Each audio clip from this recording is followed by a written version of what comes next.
Hello మామా, welcome to చిన్ననాటి కథలు యూట్యూబ్ ఛానల్. నెక్స్ట్ వీడియోతో మీ ముందుకొచ్చేశాను. మామా, మన సమ్మర్ హాలిడేస్ గుర్తున్నాయా? మనకి సమ్మర్ అంటే స్పెషల్గా గుర్తొచ్చేది మామిడికాయ పచ్చడి. అమ్మ బయట కూర్చొని మామిడికాయలను ఒప్పులుగా కట్ చేసి ఆరబెట్టి కారం, ఉప్పు, పసుపు, ఆవాలు, నూనె అన్నీ రెడీ చేసి పెట్టుకునుంటుంది. మనం బయట క్రికెట్ ఆడుకుంటూ ఉంటాం. మనం అవుటైనా బ్యాట్ ఎవరికీ ఇవ్వం.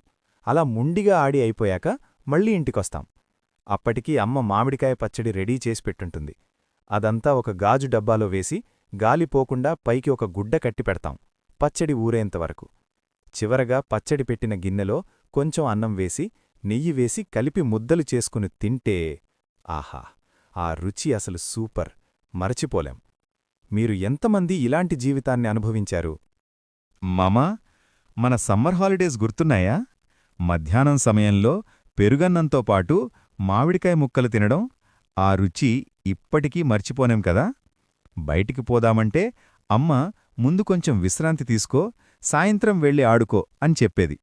మనమేమో మంచం మీద పడుకుని ఫ్యాన్ వైపు చూస్తూ సాయంత్రం ఎప్పుడు 4 అవుతుందా అని ఎదురుచూసేవాళ్లం. 4 అయ్యిందంటే చాలు, వెంటనే బయటికి పరిగెత్తి అబ్బాయిలు, అమ్మాయిలతో కలిసి తొక్కుడు బిళ్ళ ఆడేవాళ్లం.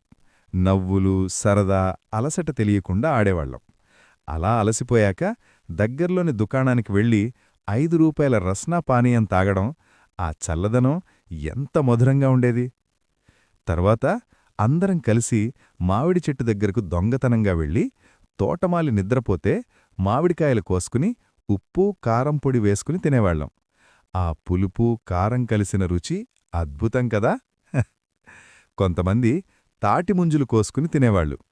అలా చిన్న చిన్న సంతోషాలతో మన రోజంతా ఆనందంగా గడిచేది.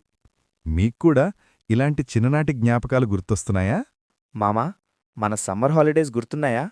అమ్మ అడుగుతుండేదు, మార్కెట్కి వెళ్దాం రా అని. సరే అని అమ్మతో కలిసి మార్కెట్కి వెళ్తాం. మార్కెట్లో అమ్మ కూరగాయలు తీసుకుంటూ ఉంటే మనకు నచ్చిన కూరగాయ కనిపిస్తే అమ్మా ఇవి తీసుకో అనిస్తాం. అమ్మ చూసి బాగోలేవు అని మళ్ళీ అక్కడే పెట్టేస్తుంది. కొంతసేపటికి ఒక మూలలో వేలాడుతున్న విసనకర్ర కనిపిస్తుంది. అమ్మా ఇది కొందాం అని అడిగితే అమ్మ అది కొనిపెట్టి ఇంటికి తీసుకెళ్తుంది. ఇంటికొచ్చాక అమ్మ ఒక గుడ్డ తీసుకుని ఆ విసనకర్రకి కుడుతుంది. మనకు వెంటనే వాడాలనుంటుంది, కాని అమ్మ ఇప్పుడే కాదు అనంటుంది. రాత్రి పడుకుంటాం. అచానకుగా కరెంటు పోతుంది. ఇంటంతా చీకటి. అమ్మ లేచి ఆ విసనకర్ర తీసుకుని మన దగ్గర కూర్చొని మెల్లగా విసురుతుంది. ఆ చల్లని గాలికి, ఆ అమ్మ ప్రేమకి హాయిగా నిద్రపోతాం. మావా, మన సమ్మర్ హాలిడేస్లో ఆఫ్టర్నూన్ టైంలో టీవీ చూస్తూ ఉండేవాళ్లం. అమ్మ మాత్రం కిచెన్లో వంట చేస్తూ ఉండేది. అప్పుడే ఇంటి ముందుగా ఐస్ బండి ఐస్ ఐస్ అని అరుస్తూ వెళ్ళేది. అప్పుడేమో మనం వెంటనే అమ్మ దగ్గరికి వెళ్ళి అమ్మా అమ్మా, సేమ్యా ఐస్ వచ్చింది, కొనివ్వమ్మా అని అడిగేవాళ్లం. అమ్మ నా దగ్గర డబ్బుల్లేవురా అని చెప్పేది.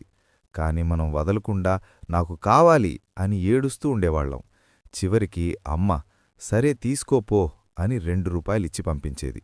మనం బయటికి వెళ్లేసరికి ఆ ఐస్ బండి ఎక్కడా కనిపించదు. కాని అన్ని సందులు వెతుకుతూ ఐసన్నా ఐసన్నా ఆగు అని పిలుస్తూ చివరికి బండి దగ్గరికి వెళ్ళి కొనుక్కుంటాం. అసలా రోజులలో ఆ ఐస్ క్రీం అమృతంలా అనిపించేది. మీకిలా మీ చిన్ననాటి జ్ఞాపకాలేమైనా గుర్తొచ్చాయా? కమెంట్ చేయండి. మామా, మీకు మా స్టోరీ నచ్చినట్లయితే ఒక లైక్, షేర్ అండ్ సబ్స్క్రైబ్ చేసుకోండి. Thanks for watching. Bye bye మామా.